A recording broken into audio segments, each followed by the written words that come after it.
Welcome back to The Charge. My name is Matt Jenkins, and first off, just want to apologize that it's been a wild and crazy last couple months here at ASU-Beebe, and we've got Dr. Cheryl Wiedmaier here with us, the Dean of Career Education.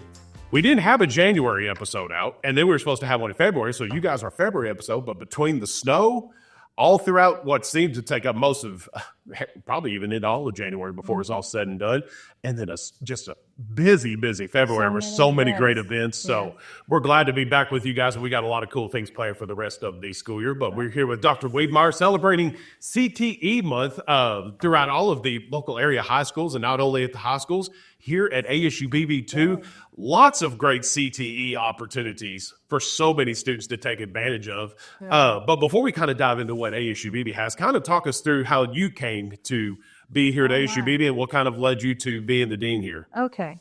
I've been in CTE since I started teaching, way back when. I was a high school business and technology teacher, and then just went back for a master's degree, ended up staying for my doctorate degree in career and technical education. It was called vocational education back in those days. And so I taught at 3 different universities in career education, and I trained business teachers for a long time, and then I got into more of the technology side. And then we came to Arkansas, and I was at UCA in the College of Education, business education. And then I had an opportunity to go to the State Department of Education for a few years. And then this opened up, and honestly, being the Dean of Career Education is just a combination of everything I've done. And it's the perfect place to be, to put all my skills and knowledge to work. I'm sure, obviously, you've been in so many different walks of life and so many different universities and colleges. What made this? You said when this job came open, what kind of made ASU-Beebe, this might be, I mean, obviously a 2-year community college, kind of a different atmosphere. What makes this kind of like, you know what, I want to pursue this? We live in Bologna. Okay. And so I've always been aware, for the 22 years that we've lived in Arkansas, I was always aware that ASU-Beebe was here. And in fact, a lot of my kids went to Bologna High School, and when their friends were talking about school and money issues, I always pushed them towards ASU-Beebe, and this may be where you want to start. And several of them did. But I wasn't aware so much of the technical side of it until I started working at the State Department, and we worked with all the programs here. And so I became more familiar with ASU-Beebe at that point. And so when the dean position came open, and Mr. Mike Dingler, who's the RCC, the Career Center Director, he came, and then he called me and said, "You need to be here too." Yeah. And so that was my push to apply. That's awesome. And now, I mean, you've been at the forefront. We're really CTE. How long have you been in this position? About 7 years. I mean, throughout these 7 years, and CTE education, which holds in place near and dear to me, being a former CTE teacher at Beebe, like the importance of CTE has like greatly the importance of it has just shifted over these last 10, 15 years, even more so now. I'd say probably the last 5 years. Absolutely. It has really been the focus. And of course, with the current state government, they're really pushing it too. And when I was working at the State Department, Senator Jane English, she was our biggest advocate. Yeah. And she really helped get a lot of the movement going. And it's continuing. That motivating and getting people into CTE has really become a focus. And there's so many great opportunities. I mean, you name it. There's probably something for you here, not only here at the Searcy campus, but on our Beebe campus as well, across all the campuses. Right. Talk a little bit about kind of which that's a big umbrella to try to cover everything, but there's a lot of options. There are Searcy campus, Beebe campus, wherever. And if we look at the Beebe campus, people don't think of it so much CTE, but it really is, because agriculture, business is considered CTE, and now all the computer networking, the cybersecurity is a big issue, in that big area, and we have really beefed up our cybersecurity program that we have at Beebe, and as well as the computer-aided drafting and the computer networking at Beebe. So those programs have really grown too, and have received more recognition. Absolutely. And then, of course, here at Searcy, we have the automotive, diesel, welding, HVAC, power sports, I'm trying to think of it, and the machining programs that have really, there's been a lot of money invested. in these programs since the time I've been here. I've really tried to help push that, update everything. Absolutely. And we really are reaping the benefits of that now. And for so many of these degree paths, and I think of HVAC just from what Brad was just talking with Mr. Cooper and talking about all that, so many of these professions are just crying for help with like the younger generation, and not even younger generation. Like obviously you want to cater to the high school kids, and we'll talk more about that in a second, but like even the adult learners that maybe are ready for a career change. There's so many opportunities, not only just here to get your foot in the door in a degree path, but post-secondary. Mr. Cooper with HVAC was in my office earlier this week saying that he had a student that had some experience, maybe 4 or 5 years of experience in HVAC, came back, got some more certifications, working on a degree. Just got a job for $92,000 a year. That's crazy. And so the jobs are out there, and they are crying for help. Yeah. There are so many openings. And I think that Mr. Dingler and I were talking about automotive technicians, 3,500 jobs that are out there that people are applying for. When I was a good job. When I was working at the high school, we came on a tour here before I came over here, and we toured all the different facilities. And I don't remember if it might have been you or Mr. Dingler or Aaron. I don't remember who it was that said it, but talk about automotive. Like the salary, once you get certified, you get certified in the certain brand car manufacturer area, like Lexus, Pontiac, whatever it may be. Like the salary, I think he even mentioned like $85,000, $90,000 a year. It's easy to do if you have that motivation, ambition to do it. Absolutely. And honestly, most of our programs prepare you for an entry-level position. But the more certifications you gain while you're here, yes, you're going to start entry-level, but you're going to work your way up quickly. Yeah. And that's what I would try to stress that to students. No, you're not, maybe not start out at that $80,000 a year, but you may be there in 6 or 7 months. Absolutely. Depending on how much time and how much effort you put in. You mentioned motivation. I want to talk about the high school side of this too, but for the adult learners, you mentioned motivation. It kind of popped in my head. You guys we have a lot of different ways for adult learners that they have the family side that they have to balance as well, financial aid, whatever it may be. But strictly from a schedule side, it doesn't matter if you're 30 years old, 65 years old, you're ready for a career change. We can make anything work here with your schedule. Exactly. And most of our programs are starting to put in more evening courses. It may take you a little while to get the full degree, but at least you can come in and get those skills going. If you have, I want to update my skills, or I just want to learn a little bit about welding right now to see if it's what I want to do. And we do the credit, the regular college classes, and we also offer a lot of it non-credit for the workforce people that just want to come in and try it. Yeah. And then if they want to come back and say, hey, I want to go ahead and start with a machining program, and they've taken a couple of non-credit courses, we can help them get credit for those courses they've already. And then they're off and running. And they're going. Like you said, within probably 12 months, in theory, you've got a high-paying job, and then you're providing for your family. Certainly do. It's awesome. On the high school side, I think, which this has kind of been like changing over the last school year anyway, now referred to as early college now. It is early college.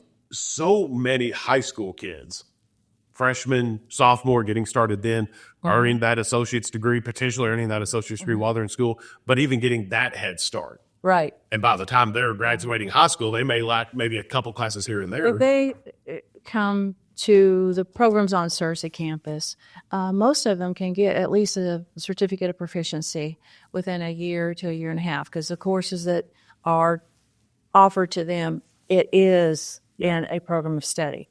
And if you can't finish that technical certificate, most of them come back and can do it in a semester or two. Right. And so the benefit, the beauty of those high school kids coming, they can get it for free. Yes. They sign up through their high school, and they come here. And Mr. Dingler, we have a funding process through the state that we receive the funding for those kids, and they don't pay anything. And I think what's cool with that too is that some of them, they can try some things. Yes, they can. Like, Lord knows, when I was 13, 14 years old, I had no idea what I wanted to do. So yeah, like if you have an interest in machining, computer-aided drafting design, business, whatever it may be, try some things during those high school career. And then, like you said, you may get that certificate of proficiency, and then you get to ASU in your freshman year. And you may move forward. You may finish a certificate of proficiency in welding this year and do machining next year. Yeah. The juniors and seniors are typically who we see. I think we're going to see some more 10th graders, but 9th and 10th graders have so many general requirements they have to go with their schools that they don't have the option to come as much as the 10th, 11th, and 12th. I think it's just that's the importance of CT. That I really want to get out there is like I said, they're crying for help. They're crying, like there's so many opportunities out The here. jobs are there. That,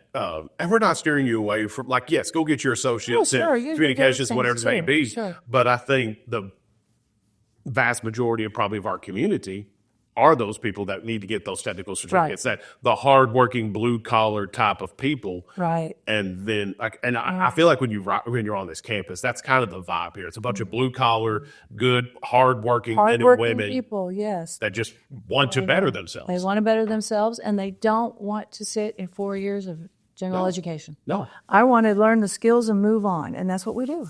And I think that's so cool. And I'll get to experience it when we do the business and industry showcase here in a couple weeks. Yes. But not only obviously we have the great staff here that can train you and get you ready to move on to that next level. So many business partners too. We do. That We like you graduate here, particularly with like CAB, and like Dan Foss is sitting there waiting for you. Right. And our diesel program, we have so many strong partners in diesel, Maverick, Stallion, and anybody that comes through the diesel program, and most of our other ones too. That you want a job, you got a job. Yeah. And they're waiting for you. And that's the way it is with most of our programs. And that's why we do the business and industry showcases, so that the students can make the connection with those industry people here. And I talked to you a year ago.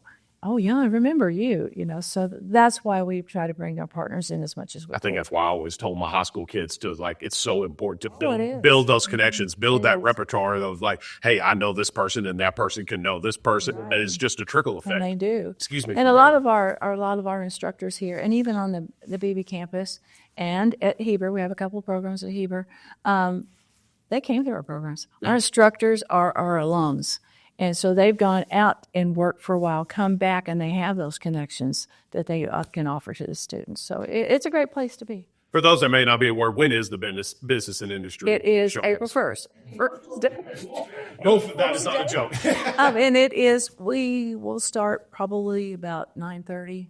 Yeah, is that open to the public? Or If they want to come, sure. We're 9:30 to 11:30, and then we have another group that comes from like 12:30 to 2:30.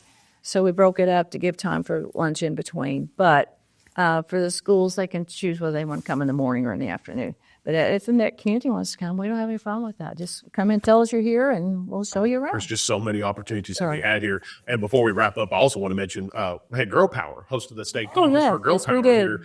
And CTE, obviously that's important, but seeing that a huge group of women It was. in all of these different professions, not only get them involved, but it's so cool being a women. Projects absolutely. The projects were amazing. And to let them tour the campus and the instructors talk with them one-on-one, and to see their eyes light up when they were walking some of these shop areas, and they were just like, oh my gosh, look, they have that. And so we all remember that. It's like, obviously I wasn't in CT. I got my degree in broadcast, but I remember the first time I walked into college and saw the television studio, it's just like, this is where I'm meant to be. That's right. Like you said, so many of it. I remember I think it was a couple girls walked into the CNC lab. Yeah, the machine. And they were showing them all the little knickknacks and things that they build. But so many of those girls were like, this is so cool. Then they saw that big boss laser set. Absolutely. Hey, Paul, can we see it? Can we touch it? Yeah, go ahead. So we have a lot, like I said, we've really worked hard to update a lot of our equipment. Before we wrap up, too, you mentioned, obviously, we have some of that connections on the Beebe campus, too. We just recently had Ag Day. 7th anniversary of that. 17th anniversary, about 2,000 students. We had kids everywhere. Literally everywhere. Everywhere. But it was a great day. It was kind of a bittersweet day.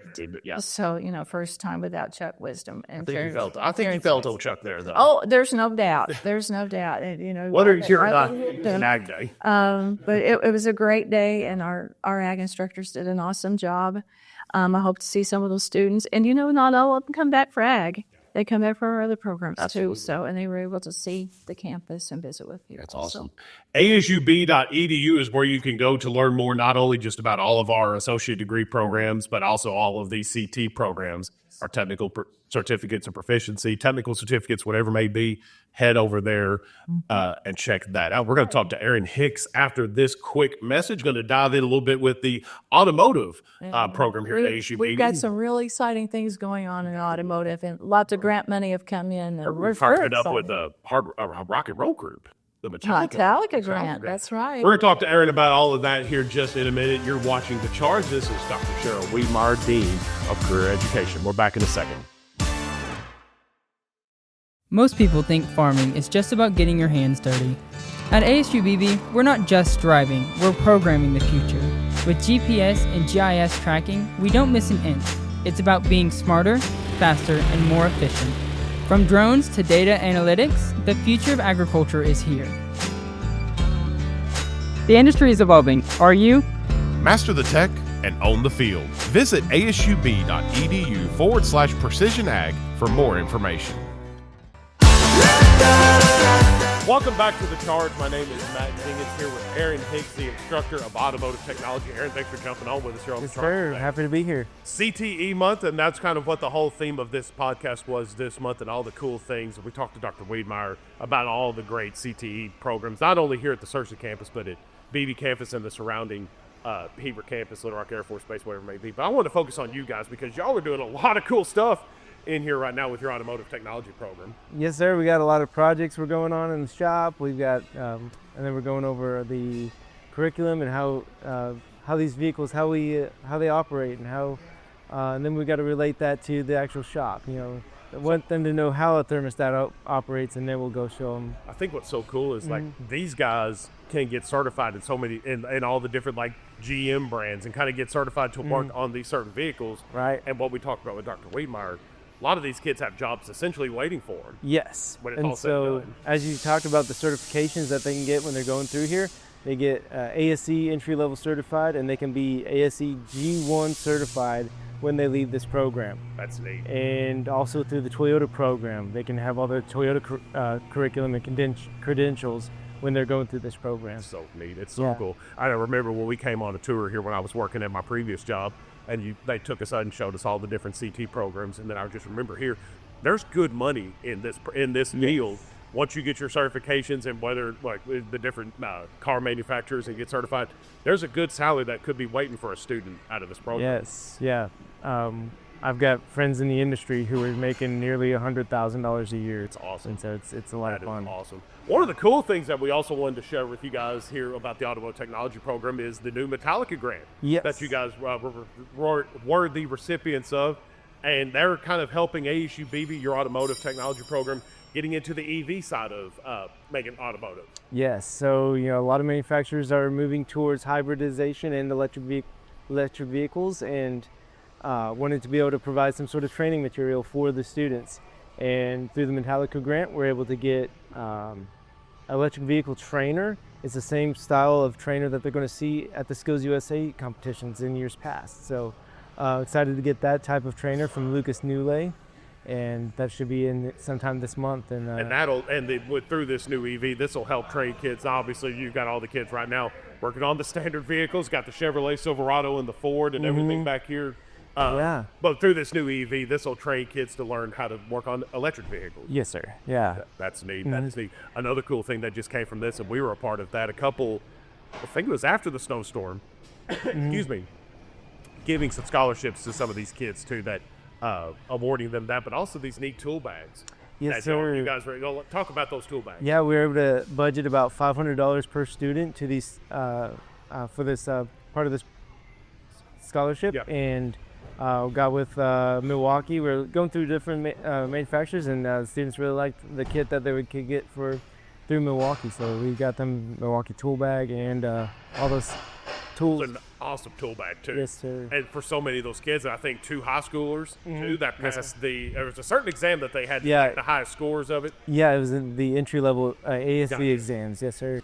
So it's so cool getting to see high schoolers get that a little bit of a get that bag as well, pass that exam. But for all of these guys that got these tool bags, these custom tool bags, they walk into these jobs now fully prepared, coming out of y'all's program, getting educated, getting their degrees, and all with these bags. They're ready to hit the ground running day one. Yes, sir. And that's one of the main things I've been trying to help the students with, because we can get them all the knowledge and and the skills to work on these vehicles, but then they leave our program and they don't have a single ratchet or a screwdriver. And so it's so cool to be able to provide those to the students. Yeah. ASU-Beebe.edu is where you can learn more about the automotive technology program. with CTE Month. And before we wrap this thing up, I also want to kind of hitch on the idea of, obviously we got the adult learner side of this things as well, but also so many high school kids, juniors, sophomores, juniors, seniors, whatever it may be, are kind of getting their feet wet, whether it be in automotive, HVAC, whatever their choice may be. Particularly with your program, are you seeing kind of more of the high schoolers kind of starting to show a little bit of interest in this? Yes, sir. Like you said, we got those sophomores, juniors, and seniors, and it's so cool to see them light up whenever we're working in the shop and seeing them engage and actually being a part of the program. And that's what I was talking about with Dr. Wiedmaier too, is they can give this a try in high school. They may have aspirations to be the next great mechanic or whatever it may be, and they may get in here and may realize they may not like it. Or completely flip that, kid may just sign up to do it, but then find their passion within this program. Yes, and sir. it's cool to see what like the early college is doing with this. But what about the adult learners? What about someone that may be kind of our age and may be ready for a career change? This is a good opportunity for them too. Yes, sir. Yeah, we've got one who is he was a math teacher, and now he's going to change careers, and he's going into automotive technology. And one thing too, we've talked a lot about as well. So many great business partners. Yes. That obviously they get you trained, and then like I mentioned earlier, there may be a job waiting for you as soon as you graduate from here. Talk about just how important those business partners are, particularly with this program, to obviously provide y'all some equipment too, but also to have jobs waiting for these kids. Yes, having those partners and those relationships with local dealerships and shops and parts stores. Talking about this, you talked about the stuff that we get from it, for like the equipment and stuff like that. Yeah. But it's what I love most about it is being able to provide our students with those jobs whenever they leave our program. That's awesome. Like I mentioned, ASU-Beebe.edu is where you can learn more about the automotive technology program. The Metallica program got a lot of cool things coming. I'm anxious to see this EV. Yeah, little trainer. Yes, sir. Yes, sir. It's coming from Germany. So Germany, yeah. That's going to be cool when it's done. That's Aaron Hicks, instructor of automotive technology here at ASU-Beebe. That wraps up our February episode of The Charge. We appreciate you guys joining us, and we're glad we're finally able to get this back to you from a very snowy January to an insanely busy February, and then we'll hit the ground running. And then I think your boys back here might need some help. Yeah, got a transmission and all kinds of stuff going on. What all are we working on back here? So we've got a Chevy Silverado 3500. That is the engine started to overheat, and so we're looking at the reasons why that is, coolant leaks and stuff like that. We got Ford F-150 that's needing a transmission rebuilt, and that's what we're working on. Pulled in my vehicle here today, just did some tail lights, reverse lights, LEDs and stuff like that. That's neat. And the students something to do. One thing I remembered too before we wrap this thing up, I had remembered a couple when we did our tour here. Y'all actually take public vehicles that come in here. Yeah, so we bring in the students, they'll bring in their friends and families' vehicles, we'll bring in the faculty's vehicles and stuff like that, we'll bring in our own vehicles, just giving them some real world experience of what's going on. We're not just having to work on new vehicles and kind of create problems. All of these are legit problems that everybody's has. So yes, sir. How can someone, like if someone is watching this and maybe having a need to change your brake pads or filters or whatever maybe, how can they get in touch with you? Yeah, so they can get in touch with me through email, through my aahicks@asub.edu, and we can, if we're teaching brakes that semester and they got brake pads and anything, that's a perfect opportunity for the students. Yeah, I love it. Aaron Hicks, that wraps up our episode of The Charge, and we will see you guys next month here on The Charge.